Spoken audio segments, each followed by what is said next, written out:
morning and Merry Christmas.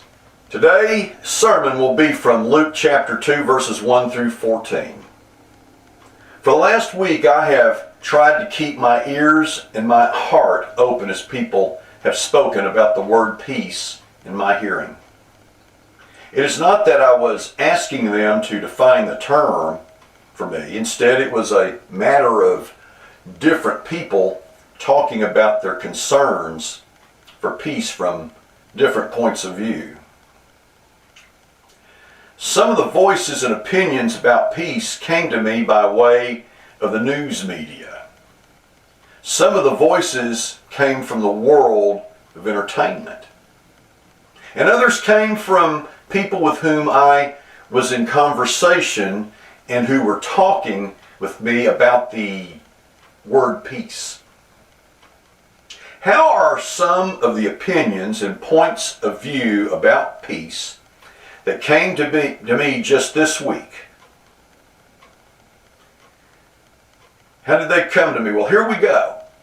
There was a story in the New York Times about a doctor from the Central African Republic who left his country to study medicine in France, and after several decades as a physician, the article said that he decided to leave the peace and security of his life in France in order to bring much needed medical care to the people of his homeland.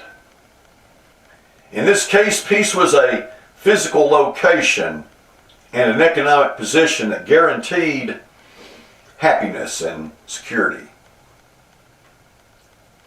Which begs the question, is that what the angels meant when they spoke of peace on earth?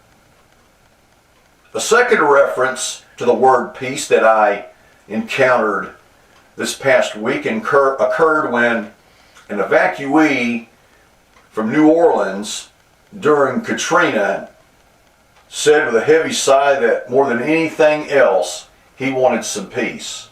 For this person, peace involved the end of the emotional upheaval that tens of thousands of displaced persons from that city had suffered. Peace would be a sense of once again feeling settled in some permanent home and knowing that their lives will eventually be restored to some order and normalcy.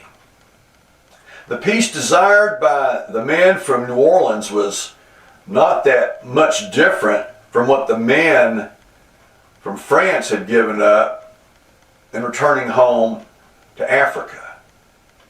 One man was in search of peace and the other man had given it up.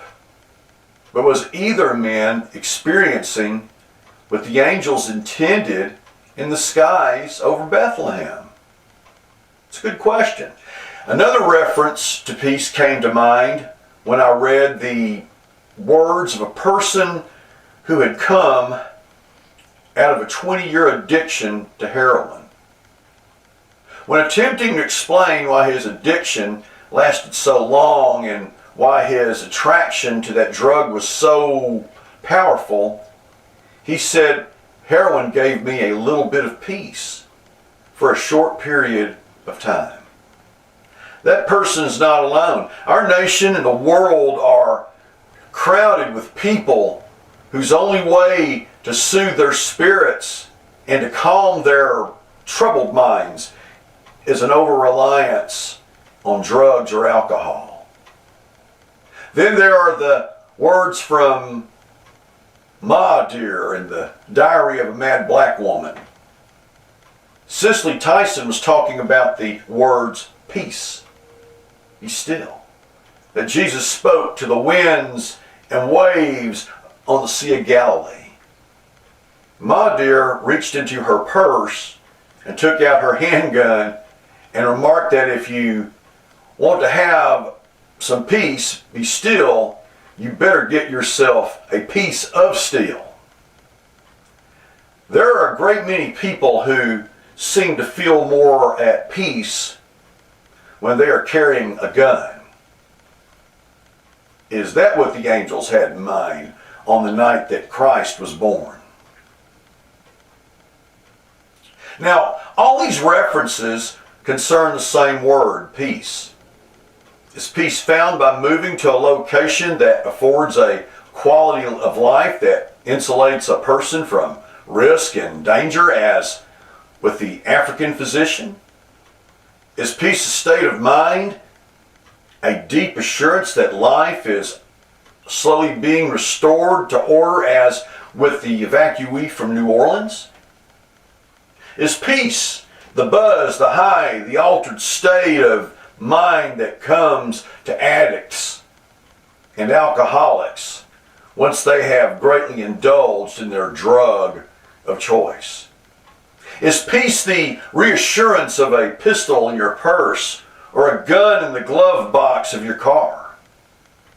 Is peace a political arrangement established by people who represent different nations in a series of events we commonly refer to as a peace process? Are any of these comments or conditions an accurate reflection of what the angels had in mind when they serenaded the city of Bethlehem with the promise of peace on earth on that night when Christ was born? What do you and I mean when we employ the word peace? Well, there are several things I know for sure that tell me that none of these earlier discussions of peace is entirely true. And let me suggest several things about peace.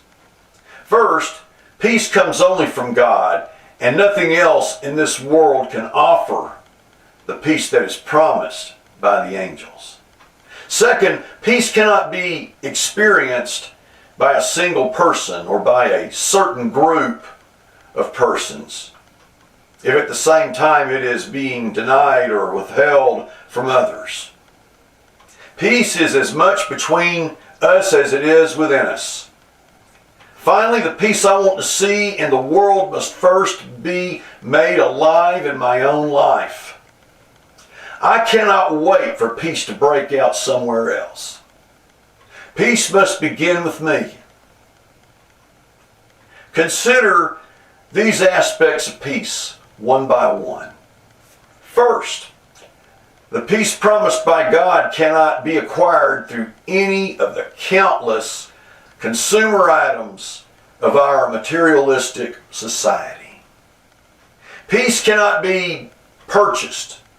It cannot be charged with a credit card. It cannot be worn. It cannot be eaten. It cannot be driven. And it cannot be hung in a closet or stored on a shelf or stashed in a safe deposit box. If the peace of God does not dwell in your heart, it cannot be found anywhere else. Too many people in our society are searching for peace in the shopping mall. They think that if they can just make one more purchase and acquire one more possession, they will reach a state of contentment. Are you one of those shopaholics who place shopping and buying and material things above all else? There was a story I read some time ago in the Plain Dealer about a woman who was told by her husband that he would leave her if she did not stop so much shopping. If she'd stop shopping, let me rephrase it. If she would shop so much. Her response was, "Lord, I sure am going to miss that man." That person was convinced that nothing could replace the thrill and satisfaction that comes from buying some new desirable item. Peace does not come out of your closet. Peace does not come out of your wallet. Peace does not come out of your refrigerator. Peace does not come out of your garage. If peace does not come out of your heart, it will not come into your life at all. Peace is the certain knowledge that everything we have been told about God is true and certain. I have peace in times of crisis because I know the Lord will make a way somehow. I have peace in the time of death because I know when the earthly house we live in shall be destroyed, we have another building, a house not made with hands, eternal in the heavens. I have peace in times of temptation because I know God, who will keep me from my falling, is there. Peace is our deeply held conviction that wars will stop, not when one army defeats another, but rather when all armies beat their swords into plowshares and their spears into pruning hooks and study war no more. In other words, peace comes as I rely less and less on the things of this world and rely more and more on the promises of God. And that is why Isaiah 26:3 can declare, "You will keep him in perfect peace, whose mind is stayed on you." Peace is not limited or reserved for those times in life when everything is in perfect order. Peace is not the absence of tension or hardship. Peace is the presence of tranquility within you amid whatever storms may be raging around you. Peace is not a guarantee that every day will be easy and smooth. Instead, peace is the fruit of the Spirit that blossoms in our souls and reminds us that even though we walk through the valley of the shadow of death, we can fear no evil because God is with us. Living with a spirit of peace during the storms of life is what Herman Melville was describing in the character of the harpooner in his novel Moby Dick. Melville portrays all the characters on this whaling vessel busy at work as they seek out the great whale that has become the obsession of Captain Ahab. Everybody on board is furiously at work except one, the harpooner. The harpooner is sitting still and undisturbed. The harpooner is not caught up in the frenzy that involves a ship sailing through a storm to catch up to and then kill a giant whale. Instead, says Melville, the harpooner sits in tranquility and rises with a sense of calm to do his work. The storm and the fury are all going on around him, but the harpooner can maintain a sense of tranquility and calm that allows him to do his job. That is what peace looks like. A tranquility and calm during the storms of life that allow you to get on with your life and do what needs to be done.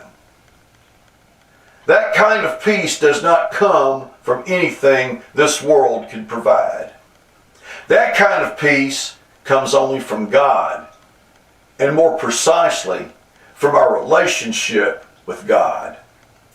Peace is not only my inward conviction that God will sustain me during all of my life's crises, but also be a shared state of well-being that is enjoyed by all people.